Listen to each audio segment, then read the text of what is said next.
കാക്ക ഞാൻ നിങ്ങളെ തെരഞ്ഞെടുക്കുന്നു. നിങ്ങൾ എവിടെ ഇരുന്ന്? ഞാൻ പറമ്പിലൊന്ന് പോയതായിരുന്നു. പിന്നെ നമ്മളെ കമ്പനീന്റെ പേപ്പറുകളൊക്കെ ശരിയാക്കണം കാര്യങ്ങള്. അപ്പോ ഈ ഒരു കാര്യം ചെയ്യണം, ഷെഫീഖിനെ കണ്ടുകാണ്ട് ഇന്ന് തന്നെ അതിന്റെ കൺസെന്റ് ആ പേപ്പറൊക്കെ ഒന്ന് ഒപ്പിടിച്ച് വാങ്ങിക്കണം, അല്ലെങ്കിൽ ബുദ്ധിമുട്ടാ. നിങ്ങളണ്ട ഇന്ന് തന്നെയാണ്. എന്നാ ആയിക്കോട്ടെ കാക്ക, ഞാൻ ഷെഫീഖിനൊന്ന് വിളിച്ചു നോക്കട്ടെ. എന്നാ ശരി. സുബൈറക്ക, നിങ്ങൾ എന്തേ കാണണം പറഞ്ഞേ? എന്റെ മായങ്കാക്കാന്റെ കമ്പനി എന്റെ വീട്ടിന്റെ ബാക്കിൽ വരാനുള്ള പണിയൊക്കെ ഒരു വിധം കഴിഞ്ഞിക്കണ്. മിഷനറികളൊക്കെ വന്നു. അതെനിക്കറിയില്ല. ഇപ്പൊ ഒരു പുതുമുള്ള കാര്യമല്ലല്ലോ. ഞാൻ ഇപ്പൊ രാവിലെ വൈകുന്നേരം ഇപ്പൊ ഡെയിലി ഇപ്പൊ അത് കാണണല്ലേ. അതല്ലടാ, അതിക്ക് കറണ്ട് എടുക്കാനേ 25 ക്യാബിന്റെ ലൈന് വേണല്ലോ. അതിന് നിങ്ങളവിടെ അത്രയും വലിയൊരു കമ്പനി തുടങ്ങുമ്പോ 25, 30, 40 വേണ്ടി വരും. അതിനിപ്പോ ഞാൻ എന്ത് ചെയ്യാനാ? അതല്ല, അതിന് ഞങ്ങൾക്ക് എന്റെ സഹായം വേണം. അതിന് നിങ്ങൾ വലിയ മുതലാളിമാരും സ്വത്തുക്കാരും, ഞാൻ എങ്ങനെ നിങ്ങളെ സഹായിക്കാന്? ശരിക്കും നിങ്ങളാണ് സഹായിക്കേണ്ടത് ആൾക്കാരെ. അത് നിങ്ങളായിട്ട് ചെയ്യലുമില്ല.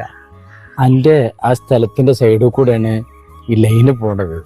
അവജത് എഴുതി ഒപ്പിട്ട് തരാണെങ്കിൽ ആ എൻ്റെ ഇടയിൻ്റെ അടുത്തുള്ള കാക്കാന്റെ സ്ഥലമാണല്ലോ, അതിൽക്കൂടെ അനക്കാണ്ട് റോഡ് ശരിയാക്കി തരാൻ ഞാൻ കാക്കാനോട് പറഞ്ഞതാ. അത് ശരി, അങ്ങനെയാണല്ലേ കാര്യം. ഏതായാലും റോഡ് കിട്ടുക എന്ന് പറഞ്ഞാല് വലിയ ആവശ്യം തന്നെയാണ്. ഒരുപാട് കാലമായിട്ട് ഞങ്ങളൊരു ആഗ്രഹവും അത് തന്നെയായിരുന്നു. ഇൻഷാ അല്ലാഹ് ആയിക്കോട്ടെ, ഞാൻ ഏതായാലും ഒന്ന് ആലോചിച്ചിട്ട് പറയാം കേട്ടോ. എന്നാ ആയിക്കോട്ടെ, വല്ലാതെ വൈകല്ലട്ടാ. ഇല്ല ഇൻഷാ അല്ലാഹ്. ഞാനേ ഇപ്പൊ തന്നെ വരൂല, ആ കണ്ടെയ്നർ വരുന്നുണ്ട്, അത് വന്നിട്ടേ ഞാൻ അങ്ങോട്ട് വരാം. സുബൈറാക്ക, നിങ്ങൾ പറഞ്ഞ ആ ലൈനും പോയി, കമ്പനി ചാലുകയും ചെയ്ത് 6 മാസം കഴിഞ്ഞ് ഞാനിപ്പോഴും ആ ഇടുക്കിടയിൽ കൂടെ ബൈക്കും തുഴഞ്ഞു പോവുകയാണ്. എന്നിട്ട് റോഡ് എവിടെ? നിങ്ങളെന്താ ഏട്ടനും അനുജനും കൂടി ആളെ കളിയാക്കുക? ഞാൻ എന്നോട് പറഞ്ഞതൊക്കെ ശരിയാണ്. ഞാൻ എന്നോട് ക്ഷമ ചോദിക്കുകയാണ്. ഇതിന്റെ കാക്കാന്റെ അവസ്ഥ എനിക്ക് അറിഞ്ഞൂടെ? നിങ്ങൾ എന്തൊക്കെ ന്യായം പറഞ്ഞാലും എനിക്ക് റോഡില്ലല്ലോ.